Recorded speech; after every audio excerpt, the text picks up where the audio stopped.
Chapter 2. During the whole Russian campaign, the emperor was usually very badly lodged.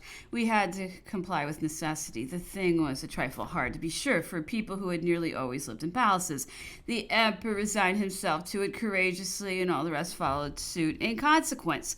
Thanks to the system of burning adopted by the Russian policy, those who were in easy circumstances throughout the country when retiring further into the interior would abandon their houses in ruins to the enemy. To tell the truth, all along the road conducting to Moscow, some rather important towns, alone excepted, the habitations were wretched enough. After long and fatiguing marches, we thought ourselves very lucky if we found a hovel on the place indicated by the emperor for headquarters. In quitting these miserable holes, their proprietors would sometimes leave there 2 or 3 poor seats of wooden bedsteads swarming with the vermin, which no invasion frightens. The least dirty rooms was taken when it fortunately proved to be the best ventilated. When the cold weather came, drafts never failed us. When the place was selected and it was decided to remain there, a carpet was laid on the ground. The emperor's bed was set up. On a wretched table was placed the open dressing case, containing whatever might be agreeable or useful in a sleeping chamber. The dressing case included a breakfast service for several persons. All this luxury was displayed whenever the emperor invited his marshals. There was no choice about coming down to the ways of small provincial burghers. If the house had 2 rooms, one served both as sleeping room and dining room. The other was taken for His Majesty's cabinet. The chest of books, the geographical charts, the portfolio, and a table covered with green cloth were all the furniture. This was the council hall. It was from these beggars' hovels that were issued those prompt and trenchant decisions which changed in order of battle and often the fortune of a day, those vivid and energetic proclamations which so quickly reanimated the discouraged army. When our apartment comprised 3 rooms, a case which was extremely rare, then the 3rd room or cabinet was given to the Prince de Neuchâtel, who always slept as near as was possible. We often found old worm-eaten furniture of odd shapes in these wretched habitations, and little images of saints in wood or plaster which the proprietors had left behind. But usually we found poor people in these dwellings, having nothing to save from conquest. They stayed where they were.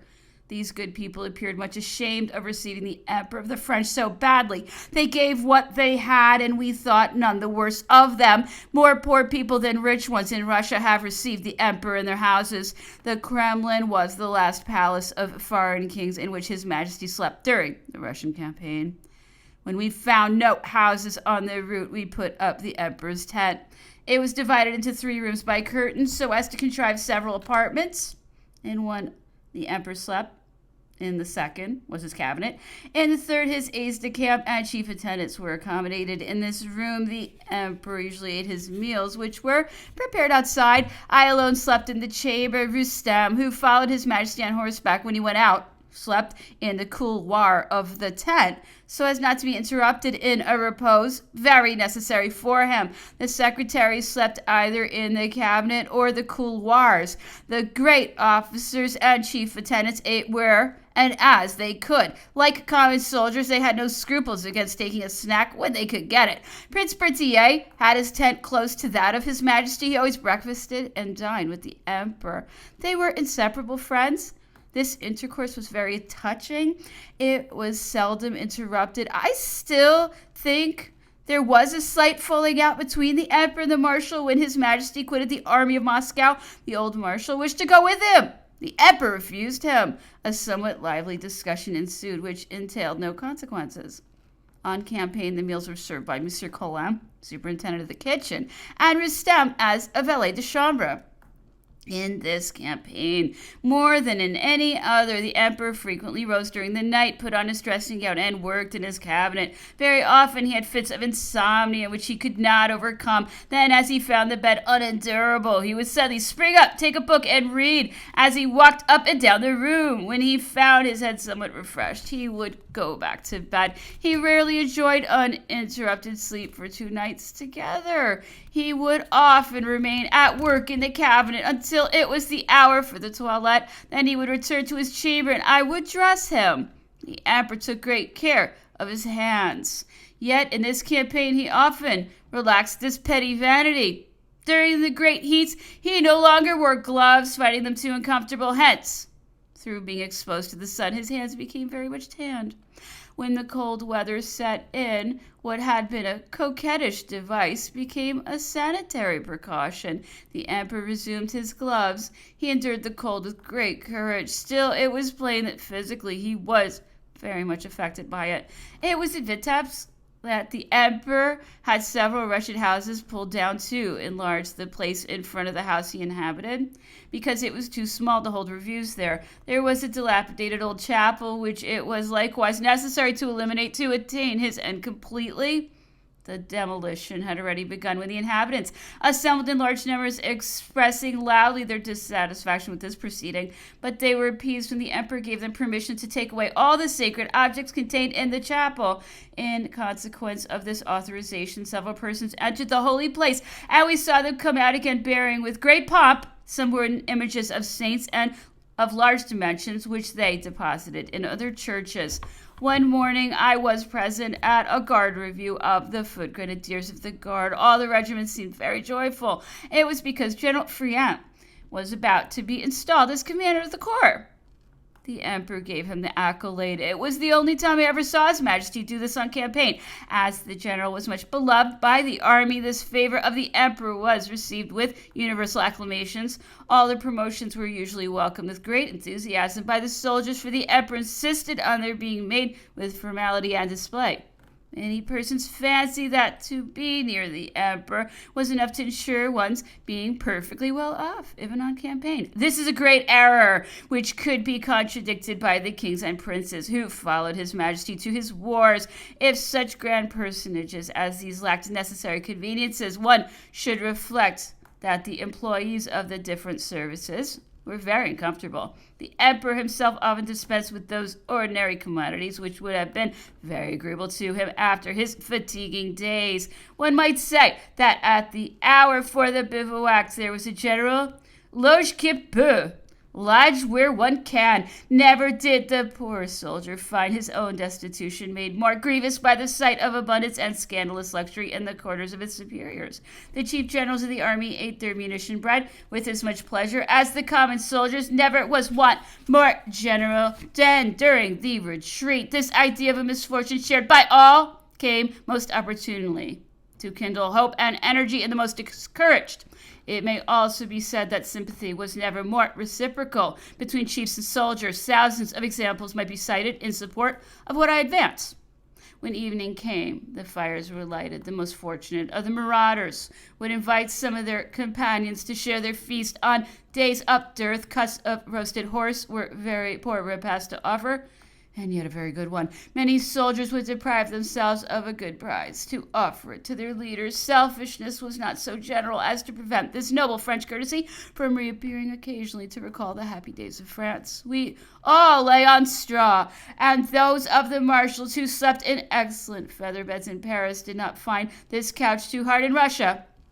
Monsieur de Beausset gave me a very droll account of one of these nights when, lying pell-mell in very narrow quarters on a little straw, the aides-de-camp summoned to the emperor would pass mercilessly over the legs of their sleeping companions. Luckily enough, the rest had not the pains of gout from which Monsieur de Beausset was suffering, and which were not diminished by such rough and repeated pressures. He cried out in a doleful voice, "It is a butchery, then," and drew his legs up under him, skulking in his corner until the comings and goings should cease for a time. Imagine large, dirty, unfurnished rooms, open to the wind through every window, the panes of which were for the most part broken, dilapidated walls, a fetid atmosphere which we warmed as well as we could by our breathing, a vast litter of straw shaken down as if for horses, and on this litter men shivering with cold, tossing about, pressing against each other, murmuring, swearing, some unable to close an eye, others more lucky, snoring in fine style.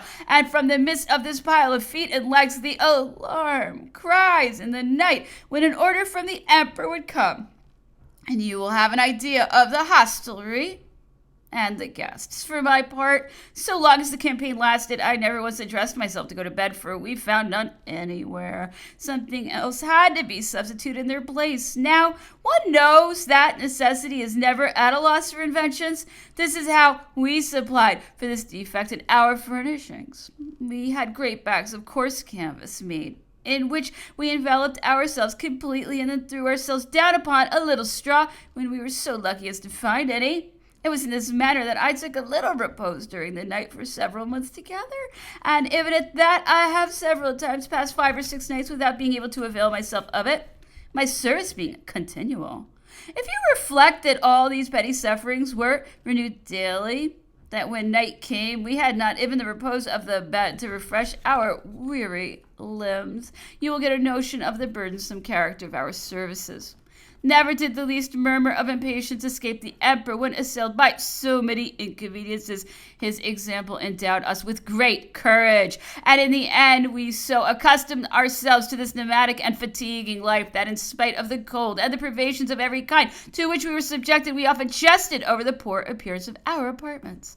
The emperor was never affected during the campaign, but with the sufferings of others. Not infrequently his health was affected to such a degree as to inspire anxiety, especially when he refused himself all unusual repose.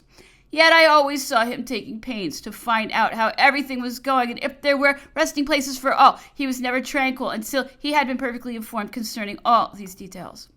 Although the emperor nearly always had his bed, yet the wretched shelters in which it was set up were frequently so dirty that in spite of all the pains taken to cleanse them, I more than once found in his clothes a sort of vermin extremely uncomfortable and very common in Russia.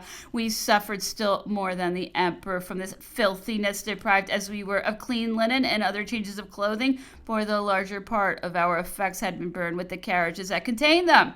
This extreme measure had been taken, as is known, for good reason. All the horses were dead of cold and hunger. We were not much better off for beds in the palace of the Tsars, and at the bivouac we had mattresses for several days, but a large number of wounded officers were without any, and the emperor made us give them ours. We made the sacrifice with very willing hearts, and the thought that we were solacing those who were still more unfortunate than ourselves would have made us find the hardest couches good. Besides, throughout this war, we had more than one occasion of learning to put aside all egotistic sentiments and narrow selfishness. We might have been guilty of such forgetfulness if the emperor had not been always there to recall us to this simple and easy duty. Chapter 3. The too famous 29th Bulletin of the Grand Army was not published in Paris, where it was well known what a consternation it produced in all classes until December 16th. And the emperor, coming close on the heels of this solemn manifesto of our disasters, arrived in his capital 48 hours later, as if too paralyzed by his presence the bad effect which this communication must produce. At 11:30 in the evening, December 28th, His Majesty alighted at the Palace of the Tuileries. It was the first time since his advent to the consulate that Paris beheld him return from a campaign without bringing with him a peace conquered by the glory of our arms. On this occasion, the numerous persons who, through attachment for the Empress Josephine, had always seen or thought they saw in her a sort of talismanic protector of the emperor's successes, did not fail to remark that the Russian campaign was the first that had been undertaken since his marriage with Marie-Louise. Without being superstitious, it cannot be denied that if the emperor was always great, even when fortune was against him, there was a very marked difference between the reigns of the two empresses. The one saw nothing but victories, followed by peace. The other only wars, not without glory, but without results, up to the great and final result of the abdication of Fontainebleau. But it would be anticipating events too far to concern ourselves about misfortunes which very few men dared to forebode, even after the disasters of Moscow. Everybody knew that cold and a biting temperature had contributed more towards our reverses than the enemy, whom we had sought even in the midst of his burning capital. France still afforded immense resources, and the emperor was there to accelerate their employment and multiply their value. Besides, no defection had yet been manifested, and with the exception of Spain, Sweden, and Russia, the emperor had none but allies in all the powers of the European continent. It is true that the moment was approaching when General York would give the signal, for as well as I can recollect. The first news of it reached the emperor about the 10th of the following January, and it was easy to see that His Majesty was profoundly affected by it, for he plainly foresaw that Prussia would not fail to find imitators in the other corps of the Allied army. At Smorgoni, where the emperor had left me, setting off himself, as I have said, with the Duke de Vicenza in the calash intended for me, little was thought of how to get out of this frightful plight we were in. Still, I remember that after some moments of regret, because the emperor was no longer in the midst of his lieutenants, the idea of knowing that he was out of all danger became the prevailing sentiment. Such confidence had we in his genius. Moreover, in departing, he had left the command to the King of Naples, whose valor was admired by the army, although I have been told that some of the marshals were secretly jealous of his royal crown. I learned afterwards that the emperor reached Warsaw on the 10th after having avoided passing through the city of Vilna, which he had gone around by way of the Faubourgs, and that at last, after crossing Silesia, he arrived at Dresden, where the good and faithful King of Saxony, sick as he was, had himself carried to the emperor. From there, His Majesty followed the route of Nassau and Mayence. I also took that route, but not with the same rapidity, although I lost no time. Everywhere, and especially in Poland, in all the places where I halted, I was amazed to find such security as I saw displayed. I constantly heard people saying that the emperor was about to return at the head of an army of 300,000 men. Such surprising things had been seen from the emperor that nothing seemed impossible, and I learned that he had himself spread these rumors as he passed by in order to rouse the courage of the populations.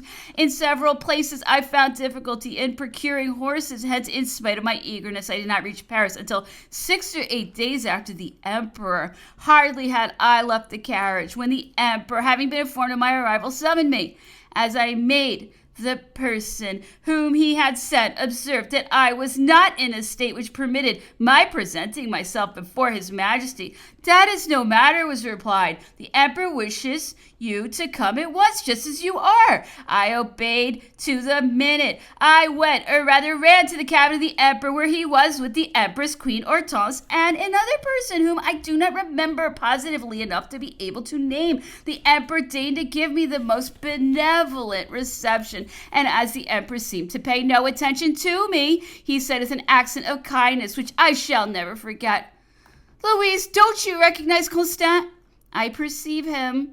Such was the sole response of Her Majesty the Empress, but it was different with Queen Hortense, who welcomed me as her adorable mother had always done. The emperor was very cheerful and seemed to have forgotten all his fatigues. I was about respectfully to withdraw when His Majesty said to me, "No, Constant, stay a moment longer. Tell me what you saw along the road." I had the intention of disguising a part of the truth from the emperor. I was taken unaware and had no time to invent a courteous lie. Therefore, I told him that everywhere as far as Silesia, my eyes had been smitten with a frightful spectacle, that in every place I had seen the dead and the dying, and unhappy wretches hopelessly contending against cold and famine. "It is well," said he. "Go and rest yourself, my child. You must need it. Tomorrow you will resume your service." The next day I did, in fact, resume my duties about the emperor, and found him absolutely the same as he had been before entering on campaign. One might have thought the past no longer existed for him, and that, living already in the future, he beheld victory raging herself once more beneath his banners, and his enemies humiliated and overthrown. It is true that the language of the numerous addresses he received, and of the speeches delivered in his presence by the presidents of the Senate and the Council of State, were not less laudatory than in the past, but it was easy to discern in his replies that if he had been able to feign forgetfulness of the disasters experienced in Russia, he was much more keenly preoccupied with the ill-concerted scheme of General Mallet than with anything else. For my part, I shall not disguise the painful sentiment I experienced the first time I went out in Paris, and when I frequented the public promenades in my hours of leisure. I was struck with the extraordinary number of people in mourning whom I met. They were the wives and sisters of our heroes, mown down in the plains of Russia, but I kept this painful observation to myself. Some days after my return to Paris, their majesties were present at the representation of the opera, where the Jerusalem Delivered was rendered. I, too, went into a box lent me for that evening by Count de Remusat, first chamberlain of the emperor and in charge of the theaters. I witnessed the reception given to the emperor and empress. Never had I seen more enthusiasm. I must avow that I found the transition rather brusque between the recent crossing of the Beresina and this truly magical spectacle. It was a Sunday. I left the theater a little before the end of the play so as to be at the palace when the emperor returned. I was in time to address him, and I remember His Majesty spoke to me that evening of the quarrel which Talma had had a few days before his arrival with Geoffroy. The emperor, though he was very fond of Talma, considered him altogether in the wrong. He repeated several times, an old man, that was inexcusable, parbleu, he added, smiling. Has nobody spoken ill of me? Have I not also my critics, who seldom spare me? He ought to be more susceptible than I am. The affair passed off, however, without disagreeable consequences for Talma. For, I repeat, the emperor liked him very much and overwhelmed him with pensions and presents. In this respect, Talma was one of the small number of privileged persons. For the chapter presence was not His Majesty's strong point. We were then nearing the 1st of January, but we had no castles in Spain to build upon that epoch because the emperor never gave New Year's presents. We knew that we need count on nothing but our emoluments, and for me in especial, it was most impossible to make any savings since the emperor wished my toilette to be extremely elaborate. Truly, it was a most extraordinary thing to see the master of the half of Europe not disdaining to occupy himself with the toilette of his valet de chambre, but he did so, and to such an extent that when he saw me in a new coat which pleased him, he never failed to compliment me on it and to add, "You are very fine, Monsieur Constant." Even at the time of the marriage of the Emperor and Marie-Louise, and at that of the birth of the King of Rome, the persons in His Majesty's private service received no presents. The emperor found that the expenses of these two ceremonies reached too high a figure. Once, however, but not because of any special circumstance, the emperor said to me as I was finishing his toilette, "Constant, go and find Monsieur Meneval. I have ordered him to buy you national bonds bearing 1,800 francs interest." Now it happened that the bonds having risen during the interval between the order and the purchase, instead of 1,800 francs income, I had only 1,700, which I sold not long afterwards, and it was with the proceeds of this sale that I bought a modest property in the forest of Fontainebleau. Sometimes the emperor made presents to the princes and princesses of his family. I was nearly always charged with delivering them, and I can affirm that some 2 or 3 exceptions to functions of porter were perfectly gratuitous ones, a circumstance which I recall here as a simple souvenir. Queen Hortense and Prince Eugène were never included, at least not to my knowledge, in the distribution of the imperial largesses. The Princess Pauline was the person most favored, in spite of the numerous occupations of the emperor, who, since his return from the army, spent a considerable portion of the days and a part of the nights in working in his cabinet. He showed himself more frequently in public than ever before. He would go out almost unattended. January 2nd, 1812, for example, I remember that he went accompanied by Marshal de Roc only to visit the Basilica of Notre Dame, the works of the Archbishop's Palace, and those of the Central Depot of Wines, then crossing the bridge of Austerlitz, the public granaries, and the Elephant Fountain, and finally the Palace of the Bourse, where His Majesty frequently spoke of as the most beautiful monument which would exist in Europe. However, the passion for monuments next to that of war was the keenest that the emperor had. The cold was severe enough during these almost solitary excursions of His Majesty, but in truth the cold of Paris was a very mild temperature for those who returned from Russia. I noticed at this epoch, that is to say at the close of 1812 and the commencement of 1813, that the emperor had never hunted so frequently. 2 or 3 times a week I would help him to put on his livery coat, which, like all the members of his suite, he wore in conformity with the renewed customs of the former monarchy. Several times the empress accompanied him in an open carriage, although the cold was severe, but when he had said anything, there was no observation to be made. Knowing how irksome His Majesty usually found the pleasure of hunting, I was surprised at his new liking for it, but I soon learned that there was a political motive at the bottom of it. One day, when Marshal Duroc was in his chamber, as I was putting on his green coat with gilt lace, I heard the emperor say to the marshal, "I must move about, and the papers must talk about it, since these imbeciles of English journals are daily repeating that I am ill, that I cannot stir, that I am no longer good for anything. Patience! I'll soon make them see that I am as sound in body as in mind." Moreover, I think that the exercise of hunting taken in moderation was very favorable to the emperor's health, for I never saw him in better condition than when the English papers were amusing themselves by making him out a sick man, and possibly their lying announcements helped to make him better still. Chapter 4. January 19th, the emperor sent word to the empress that he was going to hunt in the woods of Grosbois, that he would breakfast at the house of the Princess de Neuchâtel, and that Her Majesty would accompany him. The emperor told me also to go to Grosbois to assist him in changing his linen after the chase. This party took place as the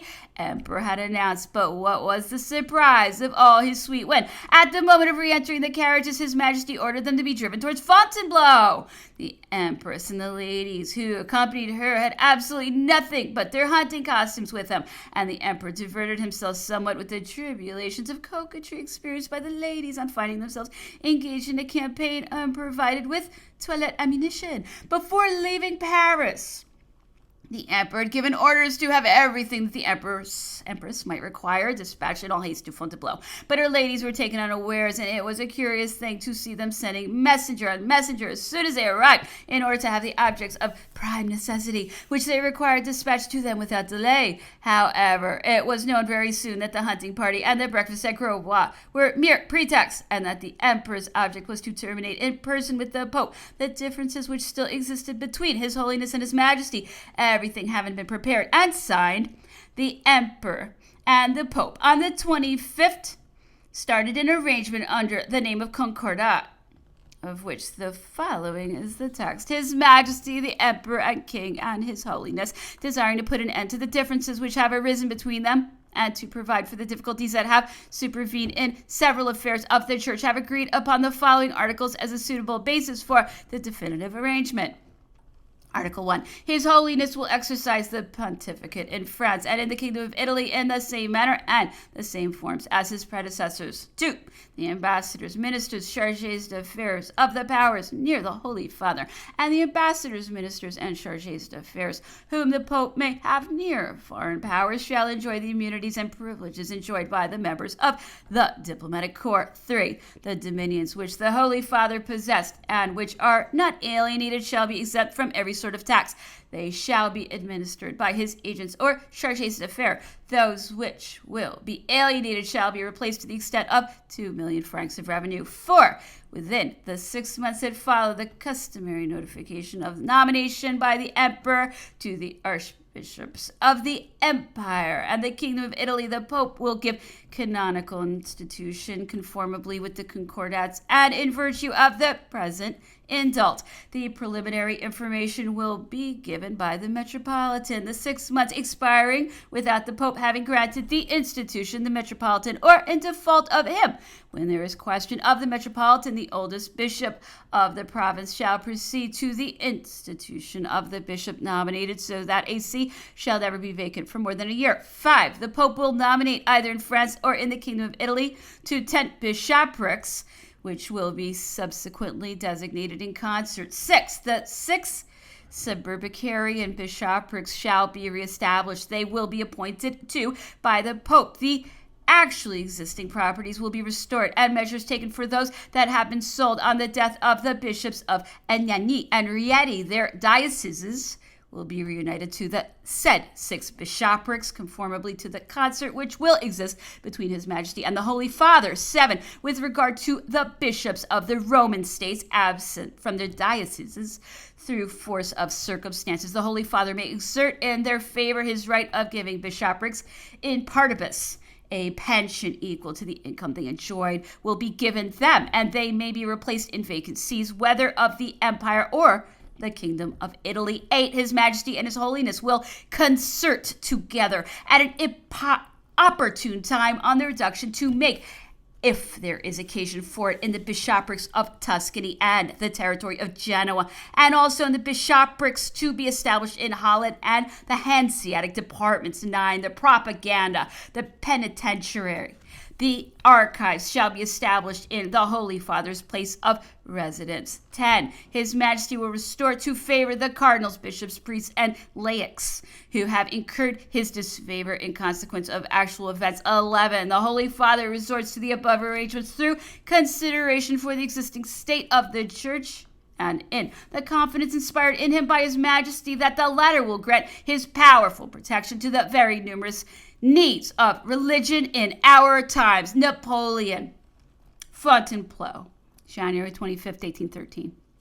Every possible means has been sought of casting odium on the conduct of the emperor on this occasion. He has been accused of insulting the Pope and even of threatening him. All that is signally untrue. Things occurred in the most becoming manner. Monsieur de Voisin, Bishop of Nantes, an ecclesiastic highly esteemed by the emperor and his favorite intermediary in the frequent discussions that arose between the Pope and His Majesty, came to the Tuileries January 19th. After remaining in private conference with His Majesty for 2 hours, he went to Fontainebleau. It was immediately after this interview that His Majesty entered a carriage with the Empress in hunting costume, followed by all his attendants likewise in hunting costume. Having been notified by the Bishop of Nantes, the Pope was expecting His Majesty, as the important points had been agreed upon and regulated beforehand. There was nothing now in question but certain clauses accessory to the principal end of the Concordat. Hence, it is impossible that the interview should not have been amicable. This verity will become increasingly evident to those who will reflect on the excellent dispositions of the Holy Father towards the Emperor, their mutual friendship, and the admiration inspired by the Pope by the great genius of Napoleon. I affirm then, because I think I can do so, that everything passed off in an honorable way, and that the Concordat was signed freely and without constraint by His Holiness in the presence of the cardinals assembled at Fontainebleau. It is an atrocious calumny to have dared assert that on the reiterated refusals of the Pope, the Emperor put a pen dipped in ink into his hand and, seizing him by the arm and the hair, forced him to sign by saying that he ordered him to do so, and that his disobedience would be punished by perpetual imprisonment. One must have had little knowledge of the Emperor's character to lend credence to this absurd story. A person who was present at this interview, the circumstances of which have been so maliciously distorted, related them all to me. It is in conformity with his account that I am speaking. As soon as he arrived at Fontainebleau, the Emperor paid a visit to the Holy Father, who returned it the following day. This visit lasted for at least 2 hours, during which time His Majesty's countenance was in truth invariably calm and firm, yet full of kindliness and respect for the venerable person of the Pope. Some stipulation of the treaty alarmed the conscience of the Holy Father. The Emperor perceived it, and without waiting for complaints, declared that he abandoned them. This proceeding conquered what remaining scruples there may have been in the midst of His Holiness. A secretary was called and drew up the articles of the treaty, which the Pope approved one after another with a truly paternal bounty. January 25th, the Concordat, having been definitively agreed upon, the Holy Father entered the apartments of Her Majesty the Empress. The two contracting parties seemed equally satisfied. In additional proof that there had been neither trickery nor violence, the Concordat was signed by the august personages in the midst of a magnificent circle of cardinals, bishops, military men, etc. Cardinal Doria acted as Grand Master of Ceremonies, and it was he who received the signatures. I cannot describe the ensuing multitude of felicitations offered and received, the favors asked and granted, the relics, decorations, rosaries, snuff boxes distributed on either side. Cardinal Doria received the gold eagle of the Legion of Honor from His Majesty's own hand. The Grand Eagle was also given to Cardinal Fabrizio Ruffo, Cardinal Maury, the Bishop of Nantes, and the Archbishop of Tours received the Grand Cross of the Order of the Reunion. Finally, the Cardinal of Bayonne and the Bishop of Evreux were made senators by His Majesty. Dr. Porta, the Pope's physician, was given a pension of 12,000 francs, and the ecclesiastical secretary who had come into the cabinet to transcribe the articles of the Concordat was presented with a magnificent ring in brilliance. His Holiness had scarcely signed the Concordat when he repented of it. It was in this fashion that the emperor described the matter to Marshal Kellerman when he was with him at Mayence towards the end of April. The Pope was to dine in public with me on the day after the signing of the famous Concordat of Fontainebleau, but during the night he was ill, or pretended to be so. He was really a lamb, a thoroughly good man, a truly virtuous man whom I esteem, whom I greatly love, and who returns my feeling somewhat, I'm sure. Would you believe, continued His Majesty, that he wrote me 8 days afterwards that he was very sorry that he signed, that his conscience reproached him for it, and that he urgently requested me to consider the Concordat as null and void? That is because as soon as I left him, he fell back into the hands of his habitual counselors, who made a frightful bugbear out of what he had just agreed upon. If we had been alone, I could have done what I pleased about it. I answered him that what he asked was contrary to the interests of France, that moreover, being infallible, he could not have made a mistake, and that his conscience was too ready to take the alarm. As a matter of fact, what was ancient Rome, and what was it now, injured by the imperative consequences of the revolution? Could it retrieve and maintain itself? A government vicious in the political order had succeeded to the ancient Roman legislation, which, without being perfect, was yet capable of forming great men of every kind. Modern Rome has applied to the political order principles which may be worthy of respect in the religious order, and has given them an extension fatal to the welfare of peoples. Thus, charity is the most perfect of Christian virtues. Hence, charity must be given to those who ask it. That is the reasoning which has made Rome the receptacle of the scum of all nations. There you see assembled, so I am told, for I have never been there, all the drones of the earth who come thither for refuge, certain to find abundant nourishment and considerable gifts. So it is that the papal territory, destined by nature to produce immense riches by its position under a fortunate sky, by the multitude of the streams that water it, yet more by the fertility of the soil, is languishing for want of cultivation. Berthier has often told me that you may traverse considerable regions without perceiving the imprint of a man's hand. Even the women who are regarded as most beautiful in Italy are indolent, and their minds are incapable of any activity for the ordinary cares of life. It is the softness of Asiatic manners. Modern Rome has confined itself to maintaining a certain preeminence by the marvels of art which it contained, but we have somewhat lessened that preeminence. The museum is enriched with all those masterpieces of which it was so vain, and before long the beautiful monument of the Bourse, which is being erected in Paris, will surpass all those of Europe, ancient or modern. France before all. To return to the political order, what could the papal government amount to in its actual condition in presence of the great sovereignties of Europe? Old and petty sovereigns ascend the pontifical throne at an age when one no longer aspires to anything but repose. At that period of life, all is routine, all is habit. All they think of is to enjoy their grandeur and make it reflect upon their family. A pope does not arrive at sovereign power, but with a mind contracted by long recourse to intrigue, and with the fear of making powerful enemies who in the end may avenge themselves upon his family, for his successor is always unknown. In fine, all he desires is to live and die tranquilly. For 1/65. How many popes have there not been who occupied themselves with trifles only as uninteresting from the truly religious point of view as they are calculated to inspire contempt for such a government? But this would carry us too far.